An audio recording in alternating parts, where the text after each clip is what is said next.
लेकिन मैं गारंटी के साथ बोल सकता हूं कि अगर यहां पे इन्वेस्ट करेंगे तो 1-2 साल में आपका अमाउंट डबल हो जाएगा। SHM कॉलोनी में आज ही अपना प्लॉट बुक करवाइए और चंद ही सालों में अपनी रकम को डबल कर लीजिए। मजीद तफसीलात के लिए रब्त कीजिए सैयद सादिक ताता से या सैयद यूसुफ से। उनके फ़ोन नंबर 7019390826 पर या फिर फ़ोन नंबर 9611527080 पर। नाज़रीन आदाब, एवन टीवी में आप तमाम का खैर मकदम है।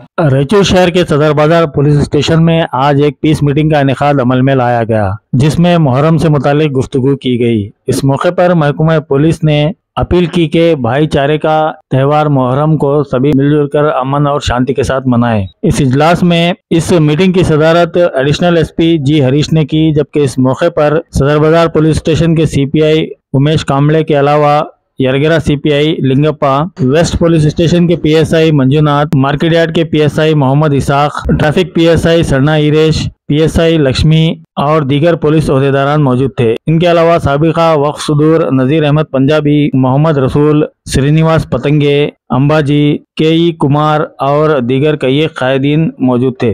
कायदीन के अलावा तालुके के आशरखानों के तमाम मुजाविरीन भी मौजूद थे। मुहर्रम के 3 तारीख है, कल 4 तारीख है।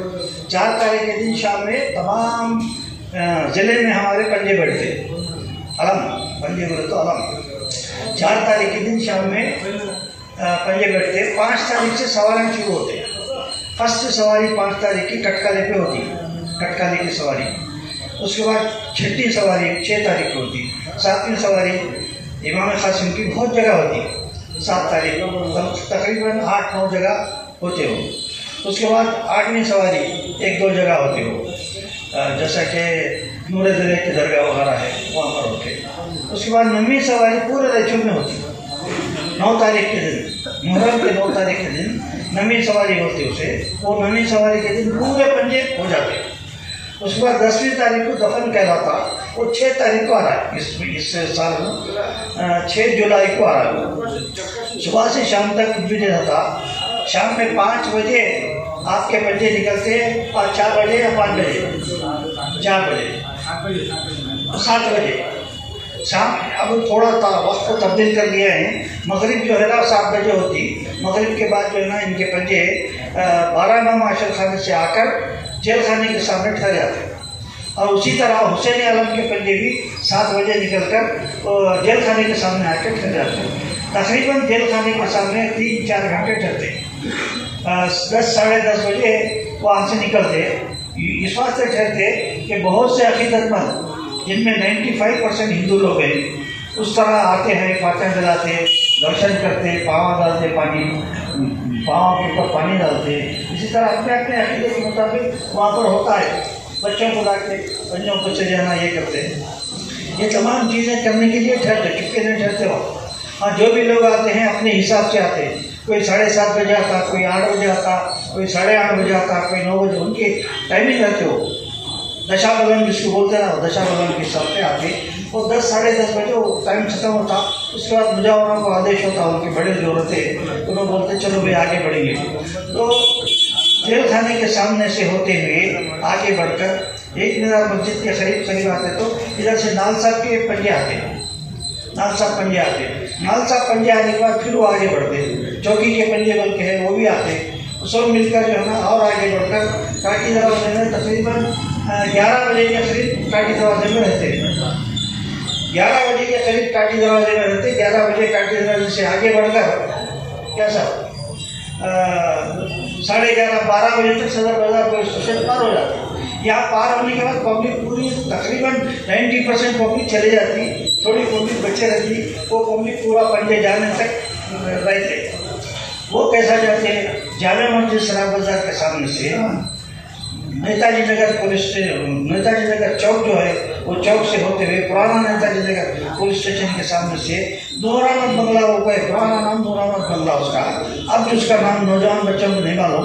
हम ये बोलते हैं कि बम्बई के ऊपर जाता रास्ता एक हनुमान टाइल्स जाता ना, वो वहाँ से टर्न होते हनुमान टाइल्स के सामने से जाकर रायचूर वाणी के दफ्तर के आगे जाने के बाद राइट हैंड को एक रास्ता जाता, वो मेन रास्ते से नहीं जाते। राइट हैंड की जो रास्ता जाता हमारे रचुमानी के थोड़ा आगे जाने के बाद घर का रास्ता, वो रास्ते से कट चक मार के सीधा जो है ना के लिए वहाँ पर हमारे को पुलिस बंदोबस्त की जरूरत नहीं पड़ती। सिर्फ हमारा क्या है, कामले साहब 6 तारीख की सुबह में 6 तारीख की सुबह में 7 बजे वहाँ इंतजाम हुआ, पुलिस का इंतजाम हुआ। उसके बाद फिर शाम में निकलते ना, शाम में निकलने के बाद तो काफी होमगार्ड काफी है। कल रात को 5 घंटे सही है, इसमें कौन सा चीज है बोल, कल शाम में 5 घंटे रात को, और 6 डे मतलब 6 तारीख को था, सॉरी लास्ट डे सवेरे सुपर मार्केट को मिलने का आते ना बजे, वो 6 तारीख को करेक्ट, और दफन रात को 6 बजे से हमारा जेल के सामने, ये पॉइंट करेक्ट है ना, पता क्या और ज़्यादा एसपी साहब सर्कल साहब ट्रैफिक इन्स्पेक्टर ಸರ್ಕಾರಿ ಇನ್ಸ್ಪೆಕ್ಟರ್ ಸಾಮನೆ SP ಸಾಹೇಬರು ಲಿಂಗಪ್ಪ ಸಾಹೇಬರು ಎಲ್ಲರಿಗೆ ಮೊಹರಂ ಹಬ್ಬದ ಎಲ್ಲ ಮುಸ್ಲಿಂ ಮತ್ತು ಹಿಂದೂ ಬಾಂಧವರಿಗೆ ಮೊಹರಂ ಹಬ್ಬದ ಶುಭಾಶಯಗಳು। ಈ ಹಬ್ಬ ಮೊಹರಂ ಮತ್ತೆ ಗಣೇಶ ಹಬ್ಬ, ಈ 2 ಹಬ್ಬ ಸಾರ್ವಜನಿಕ ಹಬ್ಬ ಅಂತಾರೆ। ಇದಕ್ಕೆ ಎಲ್ಲ ಜಾತಿಯವರು ಎಲ್ಲ ಧರ್ಮದವರು ಮೊಹರಂ ಹಬ್ಬ ಮತ್ತು ಗಜಾನನ ಸಮಿತಿ ಗಣೇಶ ಹಬ್ಬ ಕೂಡಿ ಮಾಡ್ತಾರೆ, ಹಿಂದೂ ಮುಸ್ಲಿಂ ಕೂಡಿ ಮಾಡ್ತಾರೆ, ಗಣೇಶ ಹಬ್ಬನ ಮಾಡ್ತಾರೆ, ಮೊಹರಂ ಹಬ್ಬನ ಮಾಡ್ತಾರೆ। ಮೊಹರಂ ಹಬ್ಬ ನಮ್ಮ ಹಿಂದೂ ಹಬ್ಬ ನೋಡ್ರಿ, ಜುಲೂಸ್ನಾಗ ಆಗಲಿ ಪಂಚೆ ಕುಂತರಿಕೊಂಡು ನೋಡ್ರಿ, ನಮ್ಮ ಮಂದಿ ಫಾತೆ ಕೊಟ್ಟು ಇದು ಕೊಟ್ಟು ನಿವದ್ ಅಂತೀವಿ ನಾವು, ಅವ್ರ ಹತ್ರ ಫಾತೆ ಅಂತೀವಿ ನಾವು, ನಿವದ್ ಕೊಟ್ಟು ಬಂದು ಮನೆಯಾಗ ಕಾರ್ಯಕ್ರಮ ಮಾಡ್ತೀವಿ, ಮೊಹರಮ್ಮನ ಮಾಡ್ತೀವಿ। ಗಣಪತಿನ ಹಂಗೆ, ಗಣಪತಿನ ಎಲ್ಲ ಧರ್ಮದವರು ಮಾಡ್ತಾರೆ। ಇದು 2 ಹಬ್ಬ ನಮ್ಮ ದೇಶನಾಗ ಸಾರ್ವಜನಿಕ ಹಬ್ಬ, ಎಲ್ಲ ಧರ್ಮದವ್ರು ಕೂಡಿ ಮಾಡ್ತಾರೆ, ಯಾರೇನಿಲ್ಲ। ಇದು ಹೊರಗ ದೇಶದಿಂದ ಬಂದಿದ್ದು ನಮ್ಮ ಮೊಹರಂ ಹಬ್ಬ,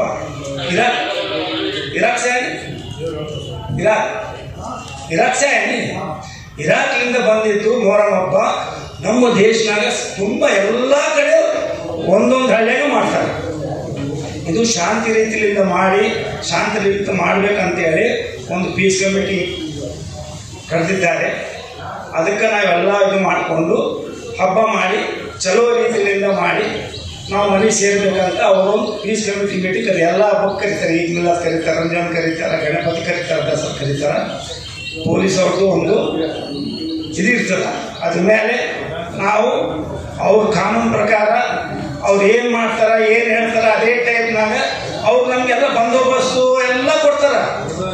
ನಾವು ಚಲೋ ರೀತಿಯಿಂದ ಹಬ್ಬ ಮಾಡ್ರಿ ಅಂತ ಹೇಳ್ತಾರೆ, ಅಷ್ಟೇ ನಮ್ಮ ಮಾತು। जिसमें हमारे उत्तरप्रदेश, हमारे मुजावर और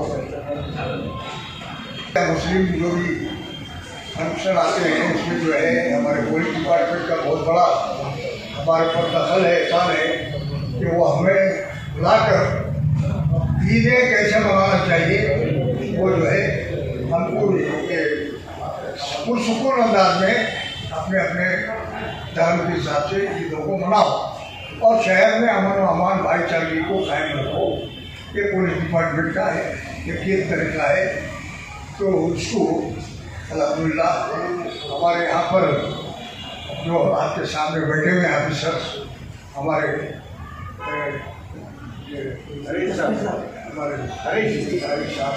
अल्हम्दुलिल्लाह जिम्मेदारी का उसका जिम्मेदारी है।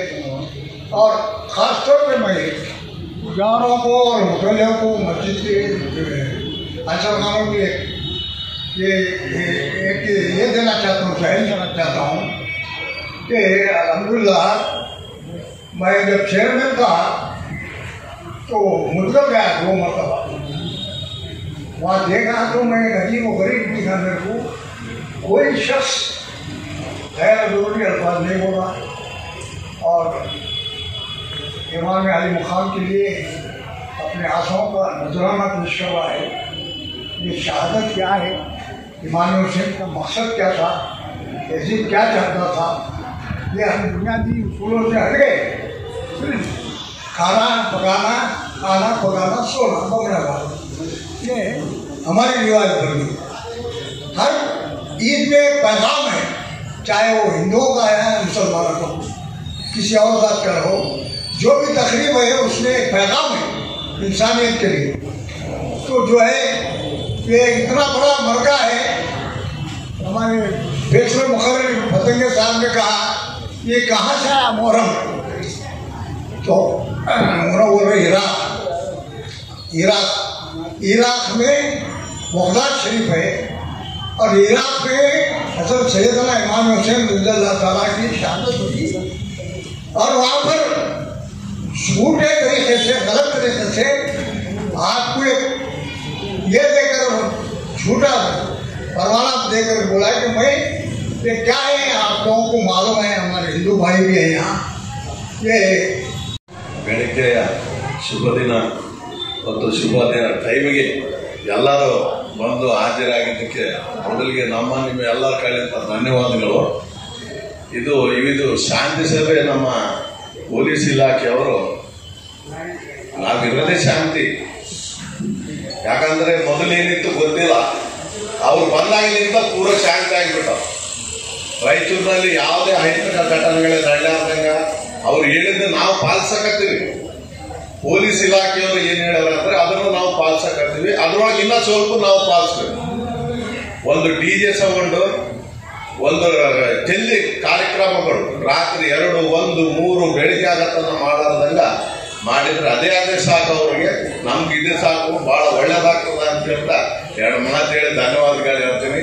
ನನಗೆ ಮಾತಾಡೋಕೆ ಅವಕಾಶ ಕೊಟ್ಟವ್ರಿಗೆ ಧನ್ಯವಾದಗಳು. ಮೊದಲಿಗೆ ನನ್ನ ಕಡೆ ಮೊಹರಂ ಹಬ್ಬದ ಶುಭಾಶಯಗಳು.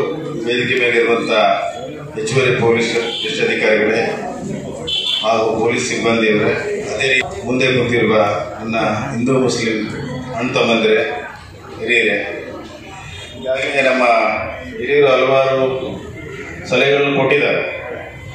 ನಮ್ಮ ಮೂಲ ಉದ್ದೇಶ ಅಷ್ಟೇ, ಈ ದೇಶ ನಮ್ಮದು ಸುಭದ್ರವಾಗಿರಬೇಕು. ಈ ದೇಶದಲ್ಲಿರುವಂಥ ನಾವೆಲ್ಲರೂ ಕೂಡ ನಮ್ಮದೇ ಯಾವುದೇ ರೀತಿಯ ಹಬ್ಬಗಳು ಬಂದರೂ ಕೂಡ ನಾವು ಶಾಂತಿಯುತವಾಗಿ ನಾವು ಮಾಡ್ಕೊಂಡು ಹೋದಾಗ ಮಾತ್ರ ನೆಮ್ಮದಿಯಿಂದ ಬಾಳಲಿಕ್ಕೆ ಅನುಕೂಲ ಆಗುತ್ತೆ. ಅದರ ಎಲ್ಲ ವ್ಯವಸ್ಥೆ ಮತ್ತು ಜವಾಬ್ದಾರಿ, ನಮ್ಮ ರಕ್ಷಣೆಯ ಜವಾಬ್ದಾರಿ ಪೊಲೀಸ್ ಇಲಾಖೆ ಇರೋದ್ರಿಂದ ಆದಷ್ಟು ನಮ್ಮ ಅಶೋಕ್ ಅವರು ಹೇಳೋದಕ್ಕೆ ಗಣೇಶ ಆಗಲಿ ಅಥವಾ ಮೊಹರಂ ಆಗಲಿ ನಾವು ಆದಷ್ಟು ಬೇಗ ಸಮಯ ಪ್ರಜ್ಞೆಯನ್ನು ಮೆರೆದು ಸ್ವಲ್ಪ ಬೇಗನೆ ಕಾರ್ಯಕ್ರಮಗಳು ಮುಗಿಸಿದ್ರೆ, ಯಾಕಂದರೆ ಅವರು ಕೂಡ ನಮ್ಮಲ್ಲಿ ಒಬ್ಬರಾಗಿರ್ತಾರೆ. ಪೊಲೀಸ್ ಡಿಪಾರ್ಟ್ಮೆಂಟ್ ಏನೋ ಬೇರೆ ಇದರಿಂದ ಬಂದಿರಲಿಲ್ಲ, ಅವ್ರಿಗೂ ಕೂಡ ಕುಟುಂಬ ಇರುತ್ತೆ, ಅವರು ಕೂಡ ನಮ್ಮ ಥರನೇ. ತಾವು ಪದೇ ನಮ್ಮ ಬಂದೋಬಸ್ತಲ್ಲೇ ನಿರತರಾದರೆ ನಾಳೆ ನಮ್ಮ ರಕ್ಷಣೆಯಲ್ಲಾಗಿರ್ಬೋದು, ಇನ್ನಿತರ ಘಟನೆಗಳಿಗೆ ಕಾರಣ ಎಲ್ಲೂ ನಾವು ಕೂಡ ಆಗಬಾರ್ದು. ಯಾಕಂದ್ರೆ ಅವ್ರಿಗೆ ನಮ್ಮ ಸಹಕಾರ ಬೇಕು. ಯಾವ ರೀತಿ ನಮ್ಮ ರಕ್ಷಣೆ ಕೊಡ್ತಾರೆ, ನಮ್ಮ ಸಹಕಾರ ಕೂಡ ಅವ್ರಿಗೆ ಇರಬೇಕು. ಹಾಗಾಗಿ ಗಣೇಶ ಹಬ್ಬ ಆಗಿರ್ಬೋದು ಮತ್ತು ಮೊಹರಂ ಆಗಿರ್ಬೋದು, ಯಾರು ಹೇಳಿದ್ರು, ನಾವು ಹೆಚ್ಚು ಮೊಹರಂ ಹಬ್ಬದಲ್ಲಿ ನಾನು ಹಳ್ಳಿಗಳಲ್ಲಿ ನೋಡ್ತಿದ್ದೀನಿ, ಅಲ್ಲೆಲ್ಲ ಈ ಮುಸ್ಲಿಮರಿಗಿಂತ ನಾವು ಜಾಸ್ತಿ ಹಿಂದೂಗಳೇ ಭಾಗವಹಿಸ್ತೀವಿ, ಹಿಂದೂಗಳೇ ಆಚರಣೆ ಮಾಡ್ತೀವಿ. ಈ ಅಲೆ ಹಬ್ಬ ಅಂತೇಳಿ ನಾವು ಆಚರಣೆ ಮಾಡ್ತೀವಿ. ಸೊ ಇಂಥ ಒಂದು ಇದರಲ್ಲಿ ಸಂಬಂಧಪಟ್ಟ ಗುರುಗಳು, ಮುಸಲ್ಮಾನ್ಗಳು ಏನಿದ್ದಾರೆ, ನಾನು ಹೆಂಗೆ ಪೂಜಾರಿ ಅಂತೀವಿ, ಗುರುಗಳು ಅಂತೀವಿ ಅಂತ, ಅದೇ ರೀತಿಯ ಗುರುಗಳು ತಮ್ಮ ಒಂದು ಸಮಿತಿಗಳನ್ನು ಎಲ್ಲೆಲ್ಲಿ ಈ ದೇವರುಗಳು ಕೂಡ್ತಾರೆ ಆ ಸಮಿತಿಗಳಿಗೆ ಒಂದು ಸೂಕ್ತವಾದ ಸಂದೇಶಗಳನ್ನ ಮತ್ತು ಸಲಹೆಗಳನ್ನ ಕೊಟ್ಟು ಆದಷ್ಟು ಬೇಗ ಶಾಂತಿಯುತವಾಗಿ ನಡೆಯುವಂಥ ಕಾರ್ಯಕ್ರಮಗಳಾಗಬೇಕು. ಅದೇ ರೀತಿ ನಾವು ಕೂಡ ಅದರಲ್ಲಿ ಭಾಗವಹಿಸ್ತೀವಿ. ಜೊತೆಗೆ ಏನು ನಾವು ಅಲ್ಲಿ ಮುನ್ನೆಚ್ಚರಿಕೆ ತಗೊಳ್ಬೇಕು, ಅದರ ಬಗ್ಗೆ ನಗರಸಭೆಯಿಂದ ಕೆಲವರು ಹೇಳ್ತಾ ಇದ್ದಾರೆ ನೀರಿನ ವ್ಯವಸ್ಥೆ ಸಿಗ್ತಾ ಇಲ್ಲ, ಅದನ್ನು ಸಂಬಂಧಪಟ್ಟ ಇಲಾಖೆಗೆ ನಮ್ಮ ಇಲಾಖೆಯವರು ಪೊಲೀಸರು ತಿಳಿಸ್ತಾರೆ. ನಾವುಗಳು ಕೂಡ ಒಬ್ಬ ವಾರ್ಡಿನ ಮಾಜಿ ಸದಸ್ಯರಾಗಿ ನಾವು ಸಂಬಂಧಪಟ್ಟವರು ಕೂಡ ನಾವು ರಿಕ್ವೆಸ್ಟ್ ಮಾಡ್ತೀವಿ. ಸೊ ಒಂದು ಒಳ್ಳೆ ಹಬ್ಬ, ಎಲ್ಲರ ಒಂದು ಸೋದರತೆ, ಒಂದು ಪ್ರೀತಿ, ಒಂದು ಬಾಂಧವ್ಯ ಬೆಳೀಲಿ, ಇದೇ ರೀತಿ ಮುಂದೆ ಬೆಳ್ಕೊಂಡು ಹೋಗಲಿ ಅಂತ ಹೇಳಿ ಈ ಒಂದು ಈಗ ನಾವೆಲ್ಲರೂ ಹೇಳಿದಂತೆ ಎಲ್ಲ ಪಾಯಿಂಟ್ಸ್ಗಳನ್ನ ನೋಟ್ ಮಾಡ್ಕೊಂಡಿದ್ದೀವಿ. ಮುನ್ಸಿಪಾಲಿಟಿ ನೀರು ಬಿಡೋದಾಗಿರ್ಬೋದು, ಆಮೇಲೆ ಸಿಬ್ಬಂದಿಗಳನ್ನ ಅಲ್ಲಿ ಡೆಪ್ಯೂಟ್ ಮಾಡಿರೋದಾಗಿರ್ಬೋದು, ಅಲ್ಲದೆ ನಿಮ್ಮ ಸವಾರಿಗಳು ಯಾವ ರೀತಿಗೆಲ್ಲ ಹೇಳ್ತಾರೆ ಅದರದಾಗಿರ್ಬೋದು, ಇವನ್ನೆಲ್ಲನೂ ಸಹಿತ ನಾವು ಪರಿಗಣನೆ ತೆಗೆದು ಮೊನ್ನೆ ಸಾಹೇಬರೆಲ್ಲ ನೋಟ್ ಮಾಡಿದ್ದಾರೆ. ಈಗ ಸಾಹೇಬರು ತಮ್ಮನ್ನೆಲ್ಲನೂ ಉದ್ದೇಶಿಸಿ ಮಾತನಾಡಬೇಕಾಗಿ ಮತ್ತು ಸ್ನೇಹಿತರಾಗಿರ್ತಕ್ಕಂಥ ಶ್ರೀನಿವಾಸ್ ಪದಂಗಿ ಅವರೇ, ಹಿರಿಯರಾಗಿರ್ತಕ್ಕಂಥ ರಸೂಲ್ ಸಾಬ್ ಅವರೇ, ನಜೀರ್ ಪಂಜಾಬಿ ಅವರೇ, ಅಶೋಕ್ ಅವರೇ, ಕುಮಾರ್ ಅವರೇ, ಮತ್ತು ಎಲ್ಲ ನನ್ನ ಮುಸ್ಲಿಂ ಮತ್ತು ಹಿಂದೂ ಧರ್ಮದ ಎಲ್ಲ ಮುಖಂಡರೇ ಮತ್ತು ನನ್ನ ಎಲ್ಲ ಸಹೋದ್ಯೋಗಿ ಮಿತ್ರರೇ ಮತ್ತು ಮಾಧ್ಯಮ ಮಿತ್ರರೇ, ಮೊದಲನೇದಾಗಿ ನನ್ನ ಇಲಾಖೆಯಿಂದ ಈ ಒಂದು ಶಾಂತಿ ಸಭೆಗೆ ಆಗಮಿಸಿರ್ತಕ್ಕಂಥ ತಮ್ಮೆಲ್ಲರಿಗೆ ನನ್ನ ಕಡೆಯಿಂದ ತಮಗೆ ಹೃತ್ಪೂರ್ವಕವಾದ ಸ್ವಾಗತವನ್ನು. ಈಗ ಈ ಒಂದು ಸಭೆಗೆ ನಾವು ಇತರೆ ಇಲಾಖೆ ಅಧಿಕಾರಿಗಳು ಆಗಮಿಸಬೇಕಾಗಿತ್ತು. ನಮಗೆ ಬೇರೆ ಇಲಾಖೆಯಿಂದ ಈ ಒಂದು ಶಾಂತಿ ಸಭೆಯನ್ನು ನೀವು ಅಲಾಯಿ ರುದ್ರಿ ಪೂಜೆ ಮಾಡ್ತಾರಲ್ಲ, ಆ ರುದ್ರಿ ಪೂಜೆ ಮಾಡೋದಕ್ಕಿಂತ ಮುಂಚಿತವಾಗಿಯೇ ನೀವು ಶಾಂತಿ ಸಭೆಯನ್ನು ಮಾಡಬೇಕು ಅಂತ ಹೇಳ್ಬಿಟ್ಟು ನಮ್ಮ ಹಿರಿಯ ಅಧಿಕಾರಿಗಳು ಕಟ್ಟುನಿಟ್ಟಿನ ಸೂಚನೆ ಕೊಟ್ಟು ಈಗಾಗಲೇ ಮೊನ್ನೆನೇ ರುದ್ರಿ ಪೂಜೆ ಮಾಡಿದ್ದು. ಹಾಗಾಗಿ ನಾವು ಅನಿವಾರ್ಯವಾಗಿ ಬೇಗ ಇಟ್ಕೊಂಡ್ವಿ. ಈಗ ನಮ್ಮ DSP ಅವರಿಗೆ ನಾನು ಸೂಚನೆ ಕೊಟ್ಟಿದ್ದೀನಿ. ನಾಳೆ ದಿವಸ ಮಹಾನಗರ ಪಾಲಿಕೆ ಅಧಿಕಾರಿಗಳು, ಜಸ್ಕಾಂ ಇಲಾಖೆ ಅಧಿಕಾರಿಗಳು, ಅಗ್ನಿಶಾಮಕ ಅಧಿಕಾರಿಗಳು, ವೈದ್ಯಕೀಯ ಇಲಾಖೆ ಮತ್ತು ಎಕ್ಸೈಸ್ ಡಿಪಾರ್ಟ್ಮೆಂಟು ಮತ್ತು ನಮ್ಮ ಟ್ರಾಫಿಕ್ ಪೊಲೀಸರು ಎಲ್ಲರೂ ಸೇರಿಬಿಟ್ಟು ಮತ್ತೊಂದು ಸಭೆಯನ್ನು ಮಾಡ್ಕೊಬಿಟ್ಟು ಈ ಒಂದು ಮೊಹರಂ ಹಬ್ಬದ ಸಲುವಾಗಿ ಸರ್ಕಾರದ ವತಿಯಿಂದ ಏನು ಮುಂಜಾಗ್ರತೆಗಳನ್ನು ಕೈಗೊಳ್ಳಬೇಕು ಅಂದರೆ ಹಬ್ಬದ ದಿವಸ ನಿರಂತರವಾಗಿ ವಿದ್ಯುತ್ ಸರಬರಾಜು ಕ್ರಮ ಕೈಗೊಳ್ಳೋದ್ರ ಬಗ್ಗೆ, ಆನಂತರ ನೀವೇನಾದರೂ ಅಲ್ಲಿ ಮೊಹರಂ ಹಬ್ಬದ ಹತ್ರ ತಾತ್ಕಾಲಿಕವಾಗಿ ವಿದ್ಯುತ್ ಸಂಪರ್ಕವನ್ನು ಪಡಿತಾ ಇರಬೇಕಾದ್ರೆ ಅದನ್ನು ನೀವು ಪರ್ಮಿಷನ್ ತೆಗೆದುಕೊಂಡು ಅದನ್ನು ಯಾವುದೇ ರೀತಿ ಸಾರ್ವಜನಿಕರಿಗೆ ಮತ್ತು ಆಯೋಜಕರಿಗೆ ತೊಂದರೆ ಆಗದ ರೀತಿಯಲ್ಲಿ ಅದನ್ನು ವಿದ್ಯುತ್ ಸಂಪರ್ಕವನ್ನು ಪಡೆಯೋದ್ರ ಬಗ್ಗೆ, ನಂತರ ಕತ್ತಲರಾತ್ರಿ ದಿವಸ ಎಲ್ಲೆಲ್ಲಿ ಏನಂತ ಕರೀತದಕ್ಕೆ ಹಲಾಯಿ ಹೊಡಿತಕ್ಕಂಥ ಸಂದರ್ಭದಲ್ಲಿ ಏನು ಮುಂಜಾಗ್ರತೆ ಕ್ರಮ ಕೈಗೊಳ್ಳಬೇಕು ಅನ್ನೋ ಬಗ್ಗೆ ಅಗ್ನಿಶಾಮಕ ದಳದ ಕಡೆಯಿಂದ. ಆಮೇಲೆ ಒಂದು ಎಲ್ಲಿ ಜನ ಜಾಸ್ತಿ ಸೇರ್ತಾರೆ, ನಮ್ಮ ತೀರ್ಗಂಡು ಸೂಪರ್ ಮಾರ್ಕೆಟ್ ಮತ್ತು ದೇವಸ್ಥಾನ ಅಂತ ಜಾಸ್ತಿ ಜನ ಸೇರ್ತಾರೆ, ಅಲ್ಲಿ ತುರ್ತಾಗಿ ಒಂದು ಆಂಬುಲೆನ್ಸನ್ನು ನಿಯೋಜನೆ ಮಾಡ್ಕೊಳ್ಳೋದ್ರ ಬಗ್ಗೆ, ಮತ್ತು 6ನೇ ತಾರೀಕು ಕತ್ತಲರಾತ್ರಿ 5ನೇ ತಾರೀಕು ಕತ್ತಲಾಗಿರುತ್ತೆ, 7ನೇ ತಾರೀಕು ಮೊಹರಂ ಖರೀದಿಸಿರುತ್ತೆ. ಆ ದಿವಸ ಈ ಅಬಕಾರಿ ಎಕ್ಸೈಸ್ ಇದನ್ನು ಮಾರಾಟವನ್ನು ನಿಷೇಧ ಮಾಡೋದ್ರ ಬಗ್ಗೆ ಮತ್ತು ಟ್ರಾಫಿಕ್ ಡೈವರ್ಷನ್ ಬಗ್ಗೆ ನಮ್ಮ ಟ್ರಾಫಿಕ್ PSO ಇದ್ದಾರೆ. ಎಲ್ಲೆಲ್ಲಿ ಮೆರವಣಿಗೆ ಸಾಗುತ್ತೆ ಅಲ್ಲಿ ಟ್ರಾಫಿಕ್ ಡೈವರ್ಷನ್ ಮಾಡೋದ್ರ ಬಗ್ಗೆ ನಾವೆಲ್ಲ ಕ್ರಮ ಕೈಗೊಂಡ್ಬಿಟ್ಟು ಅದನ್ನು ಅಚ್ಚುಕಟ್ಟಾಗಿ ನಿರ್ವಹಣೆ ಮಾಡೋದ್ರ ಬಗ್ಗೆ ನಾವು ಖಂಡಿತ ನಮ್ಮ ಪೊಲೀಸ್ ಇಲಾಖೆ ಮುಂದಾಳತ್ವದಲ್ಲಿ ನಾವು ಕ್ರಮ ಕೈಗೊಳ್ಳುತ್ತಾ ತಿಳಿಸ್ತೀನಿ. ನನ್ನ ಒಂದು ಮನವಿ ಏನಂದರೆ, ಇಲ್ಲಿ ಎಲ್ಲ ಸಮುದಾಯದವರು ಬಂದಿದ್ದೀರ, ಎಲ್ಲರೂ ಸಹ ನಾವು 99% ಎಲ್ಲರಿಗೂ ಸಹ ಒಂದು ಸಹೋದರತ್ವ ಭಾವನೆ ಇದ್ದೇ ಇರುತ್ತೆ. ಒಂದೇ 1% ಈ ಒಂದು ಸಹೋದರತ್ವ ಭಾವನೆಯನ್ನು ಹಾಳು ಮಾಡಲಿಕ್ಕೆ ಪ್ರಯತ್ನ ಮಾಡ್ತಿರ್ತಾರೆ. ಅಂಥದಕ್ಕೆ ನಾವು ಜಾಸ್ತಿ ಒತ್ತು ಕೊಡಬಾರ್ದು. ನಮ್ಮ ಡಾಕ್ಟರ್ ಬಾಬಾ ಸಾಹೇಬ್ ಅಂಬೇಡ್ಕರ್ ಅವರು ಬರೆದಿರ್ತಕ್ಕಂಥ ಸಂವಿಧಾನ, ಆ ಸಂವಿಧಾನದ ಆಧಾರದ ಮೇಲೆ ನಮ್ಮಲ್ಲಿರ್ತಕ್ಕಂಥ ಸ್ಥಳೀಯ ಕಾನೂನುಗಳು ಮತ್ತು ಸೆಂಟ್ರಲ್ ಕಾನೂನುಗಳೆಲ್ಲವೂ ಸೇರಿ ಜಾರಿಯಲ್ಲಿರ್ತಕ್ಕಂಥದ್ದು. ಅಂದರೆ ನಮ್ಮ ಸಮಾಜದಲ್ಲಿ ಯಾವುದು ತಪ್ಪು ಅಂತ ಹೇಳ್ಬಿಟ್ಟು ನಾವು ಬಿಂಬಿಸ್ತೀವೋ ಅದಕ್ಕೆ ಒಂದು ಕಾನೂನಿದೆ. ಆ ತಪ್ಪಿಗೆ ಒಂದು ಶಿಕ್ಷೆ ಇದೆ. ಆ ಶಿಕ್ಷೆಯನ್ನು ಎನ್ಫೋರ್ಸ್ಮೆಂಟ್ ಮಾಡಲಿಕ್ಕೆ ಪೊಲೀಸ್ ಇಲಾಖೆ ಇದೆ. ಅದು ತಪ್ಪು ಅಂತ ತೀರ್ಮಾನ ಮಾಡಿದಾಗ ಆ ಶಿಕ್ಷೆ ಕೊಡಲಿಕ್ಕೆ ಕೋರ್ಟ್ ಇದೆ. ಯಾರೂ ಸಹ ನಾವು ಕಾನೂನನ್ನು ಕೈಗೆತ್ತಿಕೊಳ್ಳಬಾರ್ದು. ನಾವು ಮಾಹಿತಿಯನ್ನು ಕೊಡಬೇಕು. ಮಾಹಿತಿಯನ್ನು ಕೊಟ್ಟು ಅದಕ್ಕೆ ನೀವು ಸರಿಯಾಗಿ ನಮಗೆ ಸ್ಪಂದಿಸಿದರೆ ಖಂಡಿತ ಆ ದುಷ್ಟಶಕ್ತಿಗಳನ್ನು ನಾವು ಎಡೆಮುರಿ ಕಟ್ಟಲಿಕ್ಕೆ ಸಾಧ್ಯ ಆಗುತ್ತೆ. ಇಂಥ ಒಂದು ಸಂದರ್ಭದಲ್ಲಿ ಯಾವಾಗಲೂ ಬಂದಿಲ್ಲ. ಇತ್ತೀಚಿನ ದಿನಗಳಲ್ಲಿ ರಾಜ್ಯದಲ್ಲಿ ಅಂಥ ಪರಿಸ್ಥಿತಿ ಯಾವಾಗಲೂ ಬಂದಿಲ್ಲ. ಪ್ರತಿ ಸಾರಿ ನಮಗೆ ಸಹಕಾರ ಕೊಟ್ಟಿದ್ರಿ. ನಾವು ಯಾವತ್ತೂ ಸಹ ನಮ್ಮ ಪೊಲೀಸ್ ಇಲಾಖೆ ನಿಮಗೆ ಆಭಾರಿಯಾಗಿರುತ್ತೆ ಅಂತೇಳ್ಬಿಟ್ಟು ಹೇಳಲಿಕ್ಕೆ ಬಯಸ್ತೀವಿ. ಇನ್ನೊಂದು ನಮ್ಮ ಉಮೇಶ್ ಅವರು ಹೇಳಿದ್ರು, ಈಗ ಇಲ್ಲಿ ಒಟ್ಟು ನಮ್ಮ ನಗರ ವ್ಯಾಪ್ತಿಯಲ್ಲಿ 4 ಪೊಲೀಸ್ ಸ್ಟೇಷನ್ ಬರ್ತದೆ. ಸ್ವಲ್ಪ ರಾಯಚೂರು ಗ್ರಾಮೀಣವನ್ನು ಸೇರಿಕೊಂಡು 5 ಪೊಲೀಸ್ ಸ್ಟೇಷನ್ ಆಗ್ತದೆ. 5 ಪೊಲೀಸ್ ಸ್ಟೇಷನ್ ವ್ಯಾಪ್ತಿಗಳಲ್ಲಿ ಈಗ ಮೊಹರಂ ಹಬ್ಬದ ಪಂಚ ದೇವರನ್ನು ಪ್ರತಿಷ್ಠಾಪನೆ ಮಾಡಿರ್ತಾರೆ. ಪ್ರತಿಷ್ಠಾಪನೆ ಮಾಡಿರ್ತಕ್ಕಂಥ ಸ್ಥಳದಲ್ಲಿ ಆಯಾ ಪೊಲೀಸ್ ಸ್ಟೇಷನ್ದವರು ಎಲ್ಲೆಲ್ಲಿ ಮೊಹರಂ ಇದನ್ನು ಪ್ರತಿಷ್ಠಾಪನೆ ಮಾಡಿದ್ದಾರೆ ಅವರಿಗೆ ನಿಮಗೆ ಮಾಹಿತಿಯನ್ನು ಕೊಟ್ಟು ನಿಮ್ಮ ಕಡೆಯಿಂದ ಒಂದು ಪರ್ಮಿಷನ್ ತೆಗೆದುಕೊಂಡಿರಬೇಕು. ಒಂದು ವೇಳೆ ತೊಗೊಂಡಿಲ್ಲ ಅಂದರೆ ಈಗ ಇನ್ಸಿಸ್ಟ್ ಮಾಡಿ ಅವ್ರು ತೊಗೊಳ್ಲಿಕ್ಕೆ ಅವ್ರು ಇನ್ಸಿಸ್ಟ್ ಮಾಡಬೇಕು, ತೊಗೊಳ್ತಾರೆ ಅವರು. ಉಪಕರಣಗಳಾದಂಥ ಎಲ್ಲ PSIಗಳಿಗೂ ನಾನು ಧನ್ಯವಾದ ಹೇಳಿದ್ದೇನೆ. ಅದ್ರ ಜೊತೆಗೆ ಪತ್ರಿಕಾ ಮಾಧ್ಯಮಗಳು ನಾವು ಯಾವಾಗ ಕರಿತೇವೆ ಕೂಡಲೇ ಬಂದು ಸ್ಪಂದಿಸಿ ಇದನ್ನು ಮಾಧ್ಯಮದಲ್ಲಿ ಪ್ರಕಟಿಸ್ತಾರೆ. ಅವರಿಗೂ ಸಹಿತ ನಾನು ತುಂಬ ಧನ್ಯವಾದಗಳನ್ನು ಹೇಳ್ತೇನೆ. ಅದ್ರ ಜೊತೆಗೆ ಇವತ್ತಿನ ದಿವಸ ಎಲ್ಲ ಪೊಲೀಸ್ ಠಾಣೆ ಡಿವಿಷನ್ ಜಿಲ್ಲೆಯವರು ಪ್ರಜೆಗೊಳಿಸುವಂಥ ಎಲ್ಲ ಸದಸ್ಯರು ಅಂದರೆ ಎಲ್ಲ ಧರ್ಮದ ಮುಖಂಡರು ಸಹಿತ ಎಲ್ಲ ಬಂದಿರ್ತೇವೆ. ನಮ್ಮ ಪರವಾಗಿ ನಮ್ಮ ಸಾಹೇಬರ ಪರವಾಗಿ ತಮ್ಮೆಲ್ಲರಿಗೂ ಧನ್ಯವಾದ ಹೇಳ್ತಾ ಈ ಸಭೆಯನ್ನು ಮುಕ್ತಾಯ ಮಾಡುತ್ತೀವಿ. समझने इधर बैठ रहे 2 मिनट पुलिस स्टेशन के पुलिस कांस्टेबल्स आपके पास अभी बुलाते एक एक करके कौन सा दिन सवारी आपका निकलता बोल